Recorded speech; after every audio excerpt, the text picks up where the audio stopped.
Hello, today is March 26th, 2012. We're meeting today with Mr. Bobby Desmond at his home in Loveland, Colorado. My name is Brad Hoops. I'm the interviewer for the Northern Colorado Veterans History Project. Welcome, Bob, and thanks for sitting down today to tell your story. Yeah, you're welcome. Let's start out, if we could. Tell us a little bit about yourself, your date of birth, where you were born, a little bit about your family. I was born August 18th, 1931 in McCook, Nebraska. And there was three of us kids, but the oldest one died. Only weighed a pound and a half and lived a day and a half. And it was a girl. And so they're just my brother and I and my folks. Of course, they're passed away now. So that's about the extent of my family as far as that goes. Now, what'd your dad do for a living? He worked for the railroad, and my brother, he was a barber, and I'm a barber. Oh, is that right? Yes. And so you grew up in the McCook area and went through the school? Yeah, I graduated from high school, and then I went into service for 4 years, and then I come back. Now, we'll back up and talk about that. You went into the service. Were you drafted or did you enlist? Or? I enlisted. A friend of mine was drafted. We were working for the Kansas-Nebraska Natural Gas Company, and he got drafted, so I just figured that's what I'll do. I'll just enlist. He was in the Army and I was in the Air Force. Now, of all the branches, how'd you come to choose the Air Force? Well, I didn't want to be on the ground, and I didn't want to be on the ship. And the Air Force has probably as many schools as any of the branches, and so that's one reason I went into the Air Force. Roughly when did you enlist? January 3rd, 1951. Okay, so the Korean War had already started then. Yeah, it's okay. been going for a year. And then how long, soon after you enlisted, did you take off for boot camp then? Roughly. Well, you take off right away. Oh, When you enlist, you take off. But my boot camp wasn't like other boot camps. In what way? Well, there were so many guys that went into service at that time. And when we went down to, well, let's see, San Antonio, and the base was Loveland Air Force Base, and they took us out and put us on the ball diamond. And there was about 5,000 or 10,000 other troops there. They didn't have room for them, so they sent the biggest share of those to Camp Kilmer, New Jersey, and we stayed there for 16 days is all. Got our shots, got our uniforms, and whatever else there was to do. And then after 16 days, they flew us to MacDill Air Force Base in Tampa, Florida. Excuse me. And so they gave us 4 more weeks of basic, but it wasn't basic. They didn't have the facilities for basic. And I don't know what basic training was. Oh, is that right? That's right. Don't know a bit about it. Don't know. Didn't have, probably just like a vacation in Florida, just about what it amounted to. So there really wasn't much of a transition for you going from civilian life into military life then? Not down there. It wasn't down in San Antonio. It was a little different, but down in Florida, they didn't have anything to give us. We had went to firing range and went to the gas chamber, and that was it. We marched sometimes, pulled KP once or twice, and then. Well, how was it being away from home? I imagine growing up, you probably hadn't left home or traveled too far away from your family, and was there any tinge of homesickness or anything along that line? I woke up at down at Loveland one morning about 2 o'clock in the morning, and I sat right up in bed. And I thought, what in the world am I doing here? Oh, is that right? Yeah, yeah. So I went back to sleep, and that was the only time I had homesickness. I'll be doing. Here Yeah, in the okay. States. Fair enough, anyway, yeah. So take your story now from Florida, To, where you went from Florida, then I interrupted you, sorry. well, I stayed there for 3 months in Florida, and I and another guy that lived 20 miles from my home, and we knew each other because I didn't know him before, but when we went in, we got acquainted, and we went to Cheyenne, Wyoming to install a cableman school, telephone work, and we was there 7 months or 8, somewhere around there, and then they sent us back to Florida. That was a TDY, temporary duty station, and so we went back to Florida, and there was a shipment to come in for Europe, and I thought, boy, I want to get on that, and so I went down to the order room and asked if I could get on it, and they said, you got to have a 5.0. And What's a 5.0? Well, in order, that's a rank, you might Okay. say. 3.0 you can go up to corporal, 5.0 you can go to staff, and 7.0 you get your master sergeants and along. You had to have a 5.0, so I went to my war chief and I told him, I said, I want to go get on that shipment, but I got to meet the board to get my 5.0. So he got me to meet the board on a Monday, and the questions they ask you is, what colors, Hirohito's white horse, such as that. And so anyway, I passed it, and so I went to the order room and said, put me on that shipment to Europe.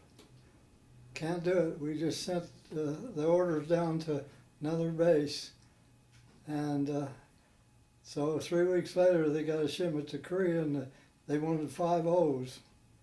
And the way I went, I mean, I didn't ask to, but Yeah, right. I would have rather gone to Europe, but Yeah, I didn't. yeah. So I went to Korea from there. Did you fly over, or take a ship over? Or? Took a ship. Well, here's this boy from this Nebraska boy, landlocked Nebraska, going to sea. How was that for you? Did you get your sea legs, or how was the It was all right for the first 3 days. Then I got sicker than a dog, and it took us 12 days, and I was sick for really sick for probably 6 more days.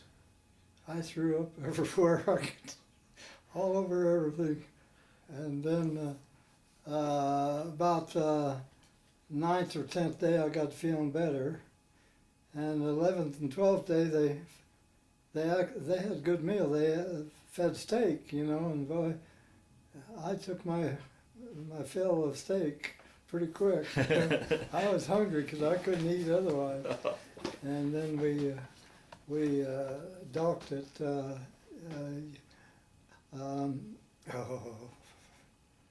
what's that bay? Yokohama Bay. in Japan? Yeah, and we stayed there. Do you want me to keep going? Oh yeah, please do. Yeah. Okay, and I was there for about 3 days, and then we got aboard a train. I think it was in Tokyo. That's been so long, and we headed south, clear down to excuse me, Izuzuki Air Force Base at Fukuoka. And as we was going down, we went around the curve, and there were 4 little kids playing on the tracks, and they froze, and the train couldn't stop, and it killed 3 of them. And one, I don't know if the 4th one lived or not, but that was awful, And they don't have any place to play in Japan, at least back then they don't, and they probably don't know. Well, I know this was a number of years after World War II. Could you still see damage from the war? Or? Oh yeah, they were still they were still building, repairing, you know, doing construction. And so we went to Itazuki Air Force Base, and I stayed there for about 6 weeks. But anyway, that's when I got homesick once more, but it just lasted about a day and it was over with. I didn't have no more homesickness. Yeah, I'll be darned. At all. And so we finally flew us to, after 6 weeks, they flew us to to Seoul, Korea, and it was dark as could be. You know, they had a blackout. You couldn't find a light nowhere, and so we stayed in Seoul University, and it's a couple of days.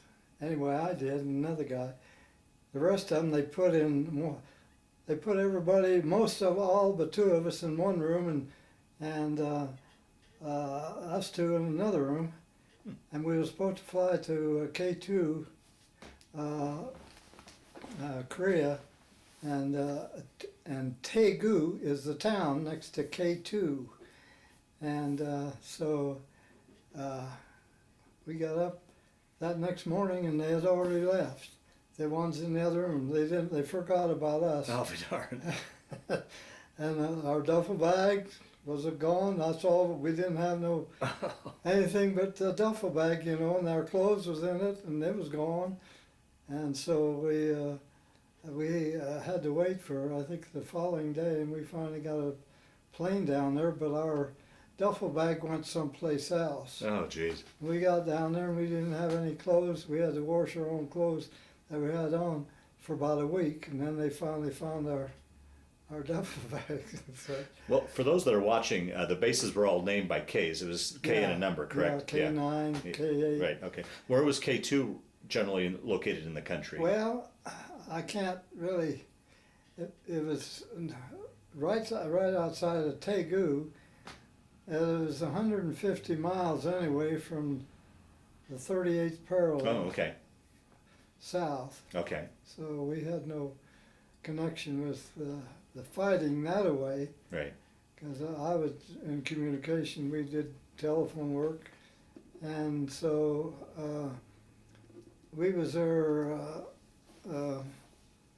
8 months or 9, because they counted the ship time and they counted the time I was in Japan for the whole year that we were supposed to be there, see? Okay. So it was just 8 or 9 months that I was in Korea.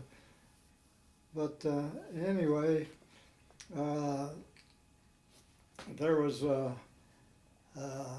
I was down the flight line one morning, and I had my camera with me, and I watched and I counted, because the F-84 fighter bombers took off 2 at a time, and they had 500-pound bombs plus rockets on them, and they had to have JATO to give them a boost to get off because there was too much extra weight. 328 or 38 F-84 fighter bombers, and I thought, boy, if this war doesn't end with those guys going up there to the north and doing their damage, then it'll never end. Well, it didn't. Boy, that was a lot of firepower. Wow, right there. That must have been a sight. Oh, that was something. I took pictures of that, and I just bought that camera there in Japan. That's the one I got over there. I'm sorry, I didn't mean to look that way, but that's the one I got over there. And I had 2 rolls, and I put them in my duffel bag after, and I got home. I got discharged and put them in another bag and come home and left. 11 years I had them developed. Really? Yeah. And one come out, but not the airplanes. The other one come out real good. I got some of the pictures over there. So you didn't have any problem. There was no problem as far as you being able to take pictures and stuff. You weren't. No. See, it wasn't. We had security and such, but I was in a compound, They had sandbags all over it, but it was top secret, see. Your job in communications? Well, mine wasn't really, but it was involved with crypto. Oh, okay. And crypto was in the same compound we were, so it had to be top secret. And teletype too, I think, was in there. And so we we didn't have any problems, really. No, well, there was one airplane. They was loading bombs on the, and one of the guys did something that set that bomb off. They dropped it or something on the flight line, and I think he was killed. Mm. But that's And then we was up in the tower, where the tower tells the planes where to, and there were some Korean pilots. They were flying these P-51s that they used to have years ago. The old Mustang? Yeah, and they looked like birds coming down. They just, they had didn't act like they even had any schooling in flying at all. And there were about 21 of them. They would come down and landed. We got a big kick out of that because they just didn't have any. They just, if you were supposed to land right on a runway, those guys didn't. They didn't know how to. But anyway, that was, and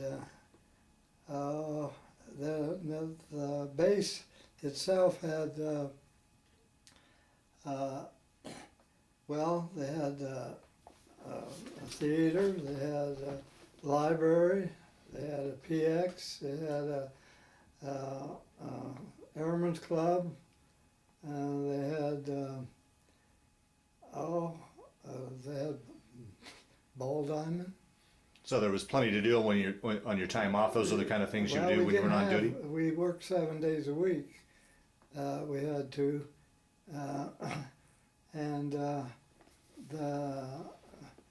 When we got our clothes done, we just outside of the gate into Taegu, we took them out there, and the Korean people did all our clothes for us and ironed them and such, and it was okay. Yeah.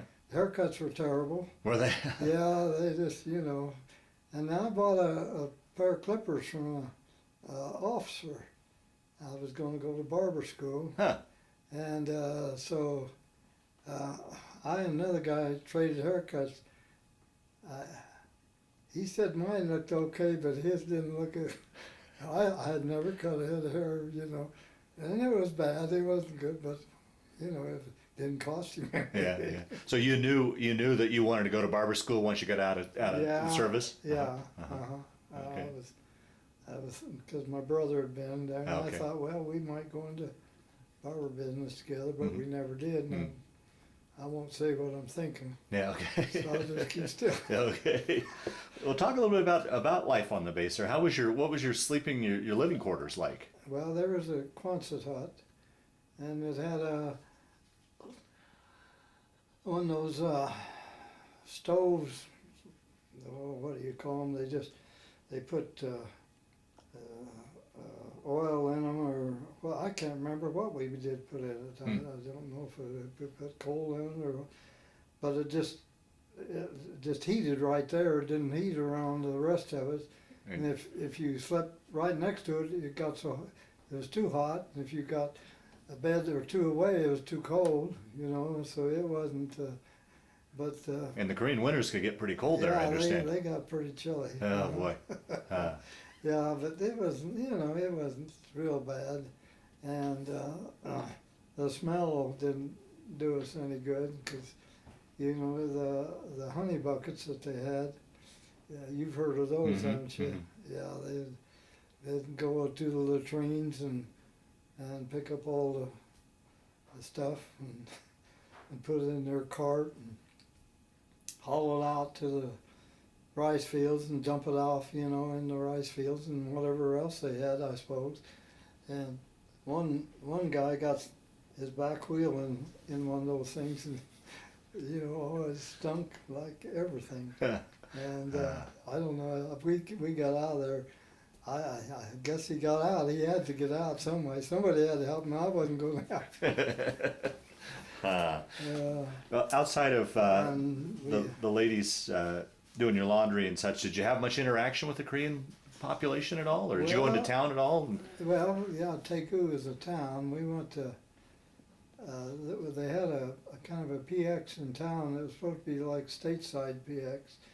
And it was nicer than anything that was in that town, because they had it all fixed up. They had malts and things, such things as that. We went in there one day. We didn't go in there very much. We went in there one day, and there was a crowd of people, and they had a big circle. They had a big circle around, and there was a woman in the middle of it, and she was half dressed, and they were spitting on her, throwing things at her. I don't know what the problem was. I just don't know. I don't know if she was a bad woman. Yeah, right. You know what I'm trying to Yeah, say. right. I don't want to say things Yeah. like that over the. Anyway, and we didn't have much to do with some of the deals on the base had a lot to do. Of course, a lot of those Koreans are working on the base too. You know. Mm-hmm, mm-hmm. So, but well, we didn't go in very much. Yeah, So I couldn't tell you much about the town. yeah, Except yeah. there was a 22nd Army outfit in town, or right outside the town too, besides our base. But While we're talking about that, what unit were you with then? oh boy, you got me there. Yeah, okay. Now. It was the communications, but I can't tell you Oh, okay. the number or what. See, we weren't like the Army. The Army would send 300 or 400 or 600 men over from the same area together. They would send us. There was two of us that Right. went on board ship Right. from Florida, and we would replace somebody, you know, a guy. Mm-hmm, mm-hmm. So we didn't have a Company B that went all Yeah, together. but you were with a certain wing, or Yeah, uh-huh. what But was? we didn't stay with that wing. Oh, After okay. we left, we'd come back and be in a different wing. Oh, okay. I was in several different Oh, okay. places. during Okay, the- gotcha. Excuse me. Man, I get to talking, Yeah. and that. Well, fair enough. Well, Throat. let us know if you would like to take a break or get a drink. So, yeah, No, I'll just yeah. go Yeah. along. So. So then, during that whole time you were there, did you ever get any R&R to go into Seoul or Yeah, back to I Japan or anything I like? went back to Japan for, I think it was 2 weeks, something like that, 10 days to 2 weeks. And back where at Itazuki Air Force Base. And we did things. And Well, the best thing I enjoyed was getting a quart of milk. oh, is that right? Yeah. I probably drank 2 or 3 quarts of milk, at least maybe 2 at one whack. We couldn't get it over, and I loved milk. Yeah, I hear that with these interviews. People overseas, they get these cravings for certain things, and milk is always high on the list. Yeah. Always, yeah. Yeah. Well, when I was on the base, every once in a while there'd be a plane come in, and they'd have these small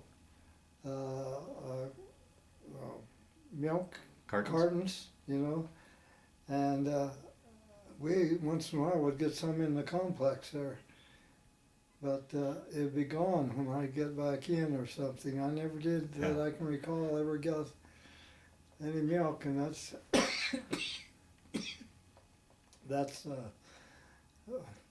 what I miss more as far as Yeah. Well, along those lines, what was the food like? It wasn't any good. No. Just unless it was a special occasion, you know, like Thanksgiving or Christmas, they'd try to get some turkey. But our meat was, we know it had to be horse meat. It was stringy, and they just didn't have it. You'd have to go in town and get one of those malts before you could, you know, have anything decent. And were the malts any halfway decent? I mean, were they? Well, yeah, yeah.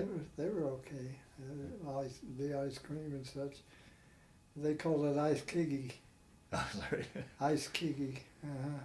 That was the name of their ice cream. It'd be ice kigi. That just come to me because I hadn't remembered that. Is that right? Yeah.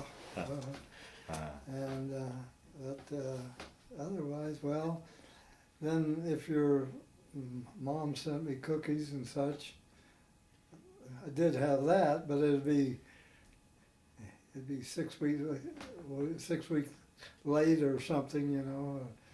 But I appreciated it. Everybody did. Well, along those lines, talk a little bit about communications. I mean, nowadays we've got cell phones and internet. Everything's instantaneous. How did you communicate back in the 50s back home? I never did, but write. It was just purely letters was your only option. Yeah, that was all. Yeah. There wasn't. I suppose maybe you could call, but they'd cost you $25 a minute or 30. Wow. And I didn't have that kind of money. Sure. I did a bad thing. I guess I bought a car when I was home, and I was paying payments. I was getting $107 a month, and my payments were $97 on the car. So, see, that wasn't very bright. Yeah. But anyway. How long would it take a letter to get back and forth normally, roughly? Do you remember? Oh my, I suppose a week or 10 days. Mom used to send us the paper. Maybe I'd get 2 or 3 at a time because they were pretty late. And but I don't recall how. Yeah, I just think it's interesting to compare then and now. I mean, now we can get on and instantly talk to someone overseas, and Well, you were a good 2 weeks away normally with. Yeah. Yeah. But at the end, when we get to the end, I'll tell you what my mother had to say. Okay. So you were there in Korea for 8 months, and then after your tour of duty was up, take your story from there then. Well, we had to go back on ship, and I told some guys, I said, if I could walk any other way, I'd sure take it. I didn't want to get back on that ship for anything. Because the first time I got on, they put me as guard of the head. The head was like a latrine, in the Navy. And I sat there. When I sat down, I looked down, there was a bucket and a sack, and they had stuff in it, and that's where I started getting sick. And so they sent us down, advanced party, down to the ship, and they numbered us off. And I still remember my number was, I think it was 365.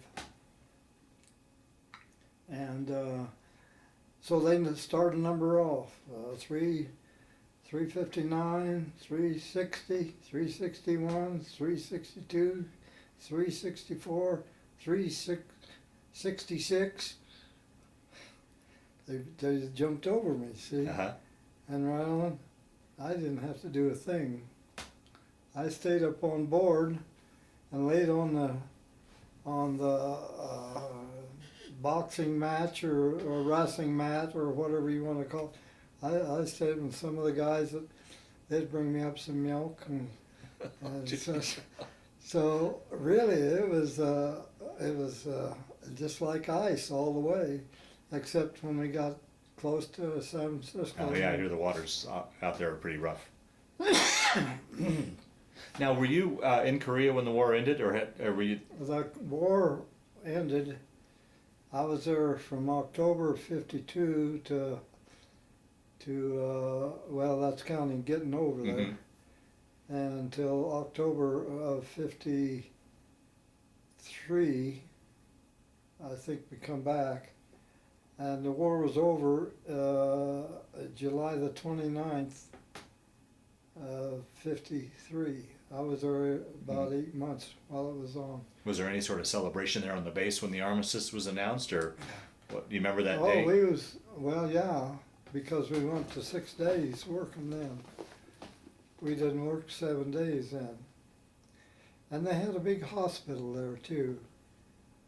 And it was for the GIs that were being shot up above the 38th parallel.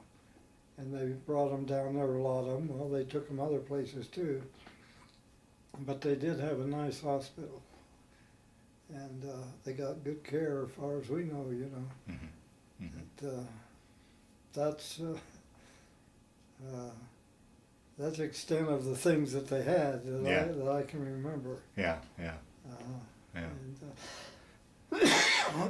And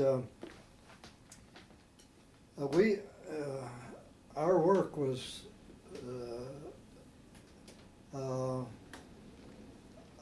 fixing cable for phone, and we weren't really. We shouldn't have even been over there because we didn't have no equipment. The 8th Army, the Signal Army, had to come down and do all the work, but we did have some rubber covered cable. And a big dump truck come down the road one day with its dump up, and it hooked a 51 pair of cable and tore it loose for 3 telephone poles each way. And we had to get communications back in because the planes. Oh, wow. And then the Army. And so we had, all we could do is put 10 pair rubber covered cable. And we got them all, we got those guys all back in. And then the 8th Army come down and did the rest. And I can't remember the name of the paper that well, they had for the Army and Air Force. Stars and Stripes? That's it. That's the one I mean. Our name was in the Stars and Stripes. Is that right? For getting that done. And I never did get a paper. I would like to have one to you know, bring home. Sure, yeah. Yeah, but our names were. Huh. I was a crew chief on that group, and my name was in it. And Now, I'd like to brought it home because they wouldn't believe me anyway. Yeah, right. If I told them. Yeah. Well, now, how did you initially get into communications? Did you volunteer for that, or test for that, or were you just told to get into that, or how did? No, when we was in McDale, the first 4 months, it was hard to get to school. You couldn't get it anywhere. And Duke Hawkins was the guy that lived close to me in Nebraska, 20 miles from me. Duke was said there was two openings for a school in Cheyenne, Wyoming, installer cableman, telephone work, and he said, let's go try to get on it. And I was all for it. I wanted to get out of that guard duty and such as that because I might have been in that for the rest of my tour, you know, and I didn't want that. Yeah. So we went in the guard duty, over to order room and asked to be seeing if we'd get those school. And they put us both on it. We both got to go. He had a 49 Ford vehicle, and we headed toward Cheyenne from Tampa, Florida. Back then the tires weren't like they are nowadays. We had 3 blowouts as we was going north. He had to call his dad 3 times to get some money to get the tires. So, yeah, that was about 2,300 miles going clear to Cheyenne. Yeah. But we got to stay at home for 3 or 4 days, both of us did. Yeah. And so anyway, that's how I got into telephone work. Is that something you took to? Did you enjoy it, or? Yeah, I Yeah. enjoyed it, Yeah. but when we got out, the telephone company wasn't paying anything at that time. Mm-hmm. Now they're paying Yeah. good money. Yeah. And of course, I was in barbering for 56 years, and Yeah. Yeah. still trying to do a little now. I had 2 operations on my back, and I had to quit. I couldn't Sure, barber anymore, I thought. Sure. Yeah. But just one day, my back quit hurting. I'll be darned. And I give the Lord the credit for that, because I tell you, I was wanting to get back into it. I missed the customers, and I Yeah. enjoyed cutting hair. Well, definitely, we'll talk about that here in a few minutes. Talk Oh, about your I'm career. sorry. Yeah, no, that's fine. We'll talk about it in a few minutes. But getting back then, as I look back on it, once again, here's this small town Nebraska boy halfway around the world in these foreign lands. That must have been kind of fascinating for you, I would think, or was it? Well, I would never have got to go anywhere Yeah. if I hadn't joined the service. Yeah. Because it's, Yeah. too expensive. Sure.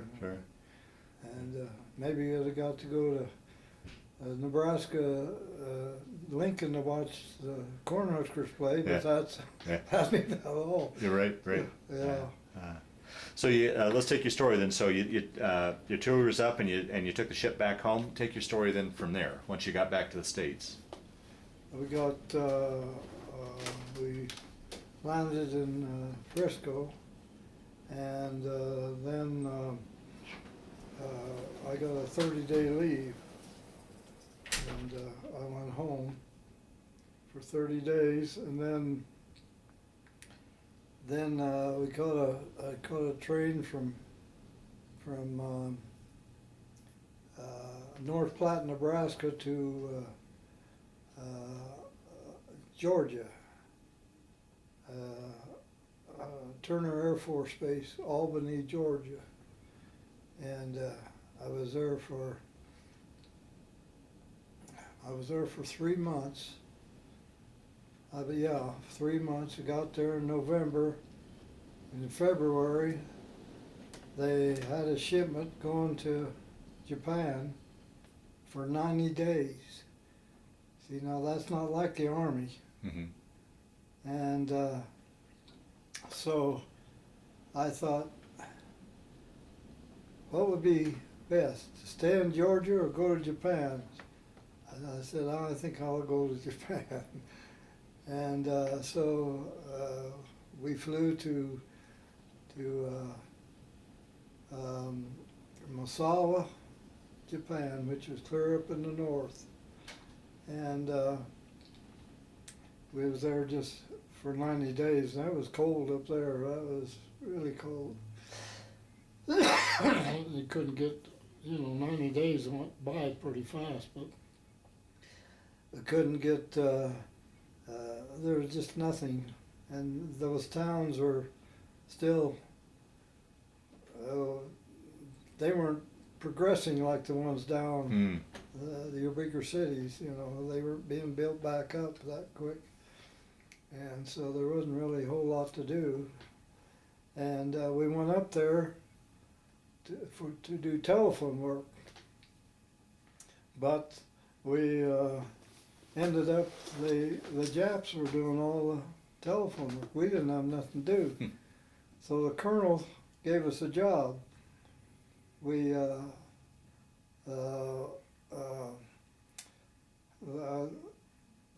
had targets that we hooked up to an airplane, and the airplane would take off with the targets, and then some other airplanes would shoot at the targets, and they had tracer bullets in different colors, and you could tell, how close they were to it, and how many holes they had in. And anyway, one day the wind was blowing just real hard, and so they wanted to take off with the target plane, and And I and this other guy thought it'll never happen because that target won't stay where it should stay, you know. But the colonel, he knew better. So we, and those targets had 15-pound weights on them, 2 on both on the end and 2 on the front of it. And so we hooked it up and we put the target clear over on the side that where if they did go down, that it would gradually go over, you know. Well, it went over all right. Went clear over and just tore every light that was on the runway. Just it must have busted about 20 or 30 lights, and the plane never really got off because they didn't say any more about it. But we knew better. We knew that. Yeah. So anyway, that's what happened when we was there. That's about the only excitement we had. And then back when I was a kid, I saw the show John Wayne had, and he was on Wake Island, and I always wanted to go to Wake Island to see if I could see John Wayne. And we didn't land on Wake Island when we flew over there, but when we left there, they landed on Wake Island. Is that so right? I got to see Wake Island. I'll be darned. But John wasn't there for some reason, you know. And of course, the planes then, every island it'd fly into because they didn't have the gas. Right. And so we flew back to Albany, Georgia, and was there until I got discharged. Now, were you in a 2 or a 4-year enlistment? 4. 4 year, okay. Uh-huh. So you finished out then in Georgia? Yeah. Okay. Yeah. And then I take it came back home then from there? Yeah. Uh-huh. Okay. Well, let's talk then a little bit your post military service then. Take your story from there. Well, we left. I left Georgia, come home, and I didn't go to work right away. Naturally, I just wanted to mess around. I guess you might say. Yeah. Was that much of an adjustment for you going from the military back to civilian life? Did you have much of an adjustment to that? Well, I didn't have much to do when I got back, and it was down there. We always had something to do, you know. And I didn't have much to do because I didn't have a job. Yeah.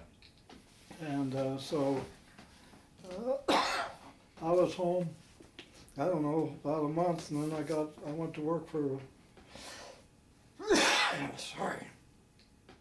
McCook Packing Company, and I worked for the packing company for 3 weeks, I guess it was, and then I had put in for school in Denver, and so when I went out to Denver to see if I was accepted, I just about didn't get in, but I told him, I said, I've been here before, and you said to come back a certain time because the classes were about 6 or 8 guys, and you'd have room for me. So he got me in, and I was in school for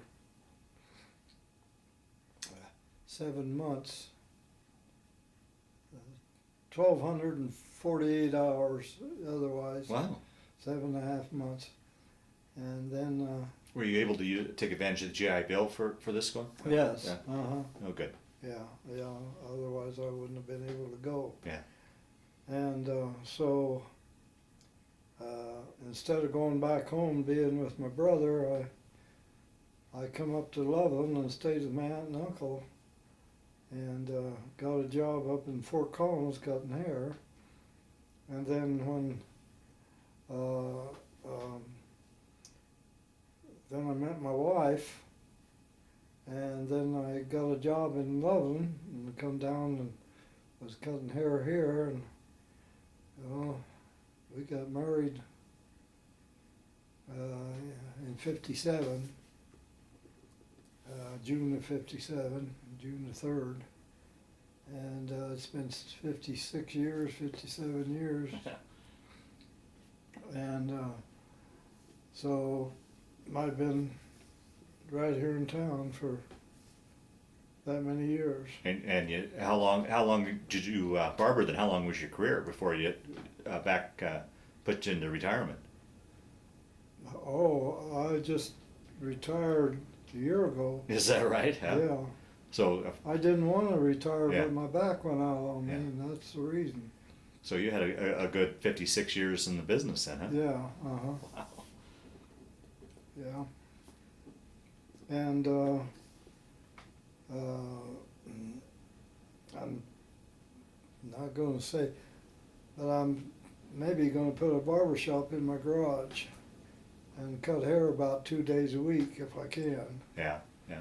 Did you have your own shop then, or did you work for somebody, or? No, I worked for a guy for about 9 years, then I had my own. I had my own shop for 45 years in one place. Wow. So that was a long, that's where I had to quit Yeah, because of my back. yeah. Well, but, on your feet all the time like that, I imagine. Yeah. Yeah. It was, that's what really, I think, set my back off because of the way I stood. But one Friday, I was just standing cutting hair. This part back here hurt me a little, but just all at once it felt like my back fell about that far, and I had such pain, and I had 3 or 4 customers waiting too. And Oh, I gee. had to get them out, and I finally made it home, and I told, and the next morning I thought, well, I don't feel too bad, maybe I can, it's only half a day, so I went down, I cut a couple of heads. Boy, after that I had customers then too, I had to get them out of there, and I went home and told my wife that that's it, no more barbering for me, I can't take it. Wow. So, Huh. so I've been practicing at home. I got a few customers, the old customers that come down. Yeah. So, Yeah. Well, we'll start to wind down this interview, but let's talk a little bit about family, children, grandchildren. we had 10 grandkids, 5 granddaughters, and 5 grandsons. And we've got 5 great grandkids. And we would have had 6, but the little girl died after about 11 days. She had some real problems. Yeah, yeah. So that's where they all are, right up there. How many children do you have? 3. 3 children? One, the daughter, she married a farmer, and then the other daughter, she married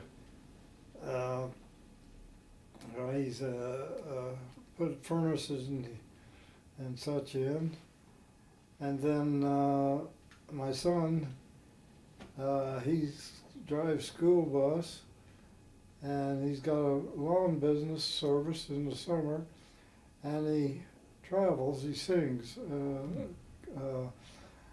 Southern gospel songs. He's gone every weekend.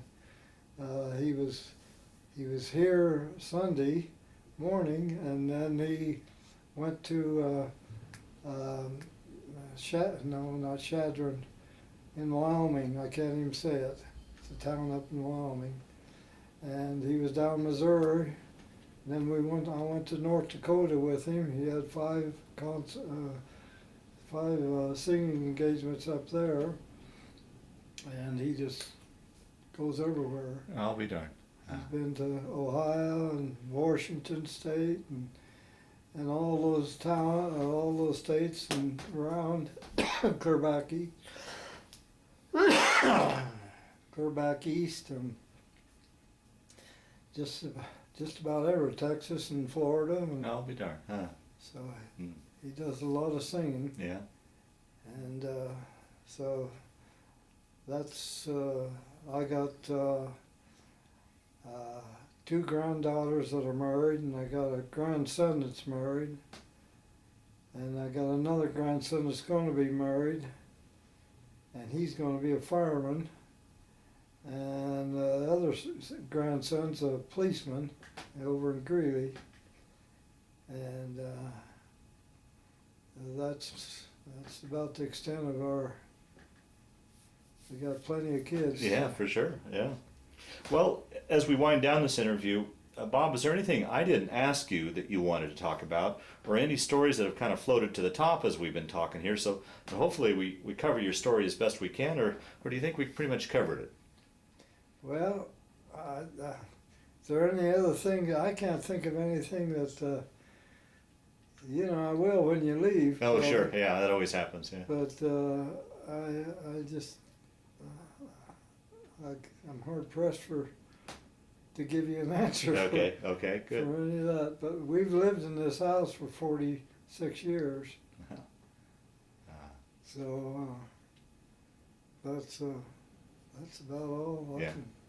Well, the last question I always like to ask with these interviews, how do you think that 4 years in the service and your time over in Korea affected your life, changed your life, played a role in your life, or was it just simply a chapter in your life that you went through? How do you think you'd answer that? Well, one thing, my wife told me that I still shine my shoes, so that stayed with me, and I think the service is a grand place for a kid to go if he gets with the right company, and when you get off that ship, you wouldn't want to leave the country again. Is that right? Yeah. That's right. It's, there's so much. It's such a wonderful country, It absolutely is. And so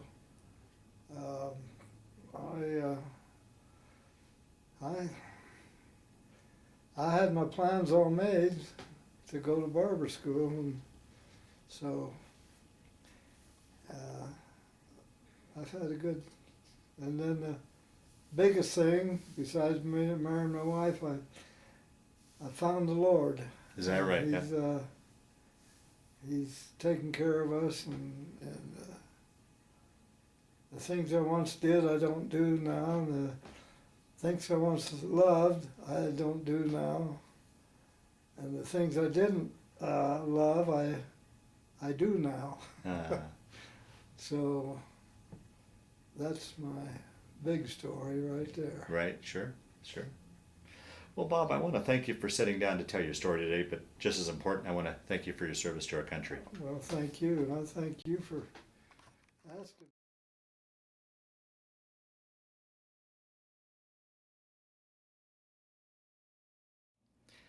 This is I and Bill Leopard. He was my best friend back there years ago, and we were on leave together, and Bill got hit in the side of the head with shrapnel, and he had to have a metal plate put in the side of his head in order to stay alive, I guess. So. Did you happen to see him when you were both over in Korea?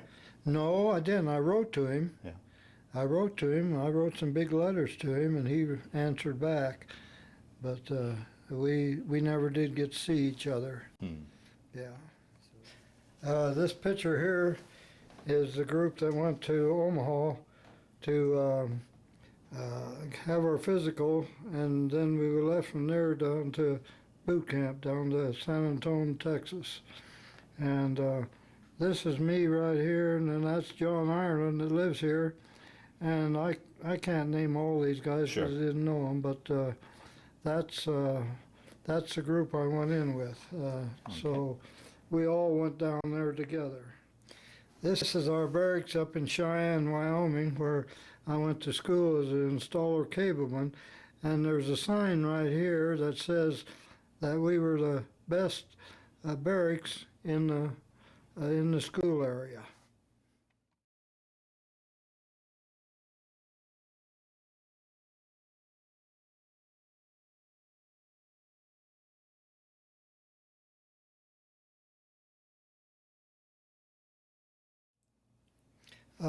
This is K2 are a base in Korea.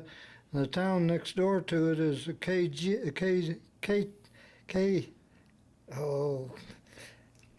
Taegu. They sound alike. K2 and Taegu sound alike. And then this. What was the area like there? The geographic area. Well, it's kind of mountainous a little. Okay. And there's all the rice paddies, and this is a compound where we worked. It was secret. No one can get in there but us. And I can't remember this fellow's name, but he worked with us. There were three different. There was telephone, and there was teletype, and there's another one in there. Crypto in there. There was crypto in there. That was where we worked out of anyway. This is two F-84 fighter bombers taking off to go north. They were loaded down with bombs and such, but these big transports and such are different. I don't know where they just bring supplies in and take troops out, such. So this is my dress hat, but it doesn't look too dressy now, and it won't fit. It's about 3 times too small. Now, I don't know why, but I don't have any other clothes to go with it. This is all I have. This is a Zenobia camera that I bought overseas, over in Korea, and it's only had 2 films through it, and I kept the films after I had them, after I finished taking pictures for 11 years before I had them developed, and one came out and the other one didn't. So that's it. This is a Bible the Salvation Army gave us as I was getting on a board ship to go to Korea, and I've had that in my duffel bag and in my suitcase, and now I've had it put away. And my daughter had made a frame that had this and my hat and other things in it, and I've displayed them in my room. Yeah, this is what I sent my mother when I was overseas, and that's been 50-some years ago, and we've never really used it at all. Did you have that buy that in Japan or Korea, or where'd you get that? I think I sent it from Korea over here, if I remember right. This is what I was looking for when I first went in, but I couldn't find it, my discharge. And so I finally got it. I appreciated the 4 years that I was there, but I didn't want to stay any longer.